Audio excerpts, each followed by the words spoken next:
আসসালামু আলাইকুম ওয়া রাহমাতুল্লাহি ওয়া বারাকাতুহু। সম্মানিত মুমিন মুসলমান দিনী ভাই বোনেরা, আশা করি আল্লাহ পাকের অশেষ মেহেরবানিতে আপনারা ভালো আছেন, সুস্থ আছেন।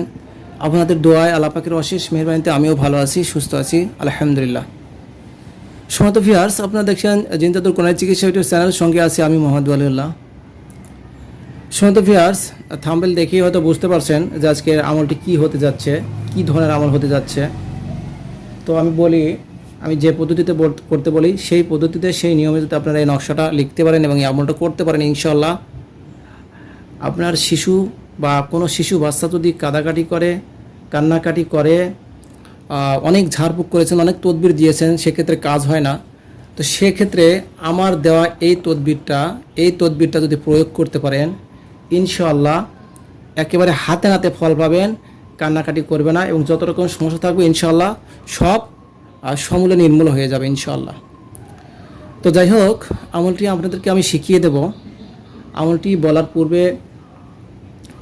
শিখিয়ে দেওয়ার পূর্বে আপনাকে বলে, আপনি যদি আমার চ্যানেলের নতুন দর্শক হয়ে থাকেন এবং এই রিলেটেড নিত্য নতুন ভিডিও পেতে চান এবং শিখে নিতে চান, তাহলে আমাদের এই ছোট্ট চ্যানেলটি সাবস্ক্রাইব করে পাশে থাকা বেল আইকনটি অল করে রাখুন, যাতে করে আমি যখনই এই রিলেটেড নিত্য নতুন ভিডিও আপলোড দেবো আপনার মোবাইলে একটা নোটিফিকেশন যাবে, সেখান থেকে আপনি অতি সহজেই আমলগুলো দেখে নিতে পারবেন এবং শিখে নিতে পারবেন।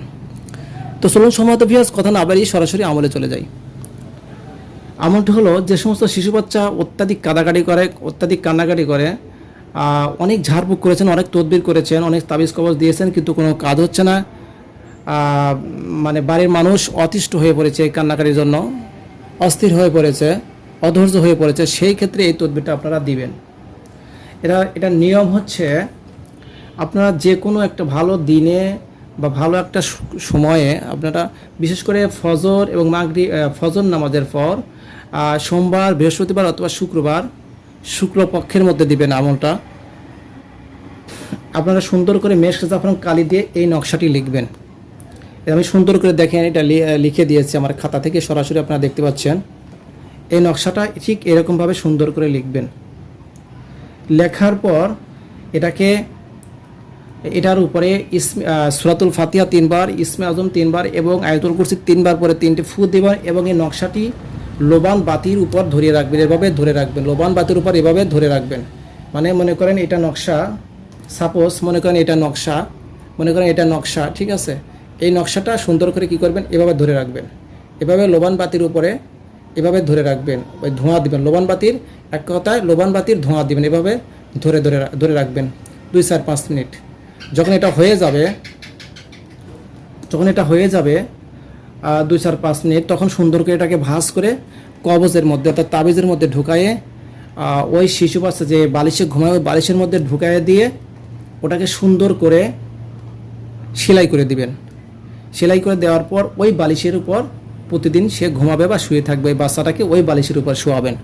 ইনশাআল্লাহ যত কান্নাকাটি করুক না কেন, যে কারণে কান্নাকাটি করুক না কেন, যে সমস্যা থাক না কেন, ইনশাআল্লাহ আল্লাহ পাকের অশেষ রহমতে, আল্লাহর কুদরতি শক্তিতে, আল্লাহর পাক কালামের শক্তিতে ইনশাআল্লাহ তার সেই সমস্যা দূর হয়ে যাবে, অর্থাৎ সে আর কান্নাকাটি করবে না এবং যত রকম সমস্যা থাকবে ইনশাআল্লাহ কেটে যাবে। তো যাই হোক, আজকের আমলের আলোচ্য বিষয় এটাই ছিল। তো ইনশাআল্লাহ আমলটি আমি সকলকেই ইজাজত দিয়ে দিলাম ইনশাআল্লাহ, কিন্তু আপনারা শুধু কমেন্ট বক্সে শুধু যে কোনো একটা দরুদে পাক লিখে দিবেন, এতটুকুই। ইনশাআল্লাহ আমি আপনাদের সকলকেই, যারা লিখবেন ইনশাআল্লাহ সকলকে আমি আমার মন থেকে ইজাজত দিয়ে দেবো। যারা লিখবেন যে কোনো দরুদে পাক, হয়তো সাল্লাল্লাহু আলাইহি সাল্লাম অথবা আল্লাহুম্মা সাল্লি আলা মুহাম্মাদি ওয়া আলিহি ওয়া আসহাবিহি ওয়া বারিক সাল্লিম, এটা বা যে কোনো দরুদে পাক আপনারা কমেন্ট বক্সে লিখে দিবেন। আমি তাদের সকলকেই আমার মন থেকে খাস করে এই তদবিরটার ইজাজত দিয়ে দেবো ইনশাআল্লাহ। তো যাই হোক, আজ এ পর্যন্তই। অন্য কোনো ভিডিওতে অন্য কোনো সময় ইনশাআল্লাহ দেখা হবে, কথা হবে। আমার জন্য সকলে দোয়া করবেন, আমিও আপনাদের সকলের জন্য দোয়া করি। আল্লাহ পাক সকলকে নেক হায়াত দারাজ করে এবং বেশি বেশি নেক আমল করার তৌফিক দান করেন এবং গুনাহ থেকে পরে হওয়ার তৌফিক দান করেন। সকলে বলে আমিন। আসসালামু আলাইকুম ওয়া রাহমাতুল্লাহি ওয়া বারাকাতুহু।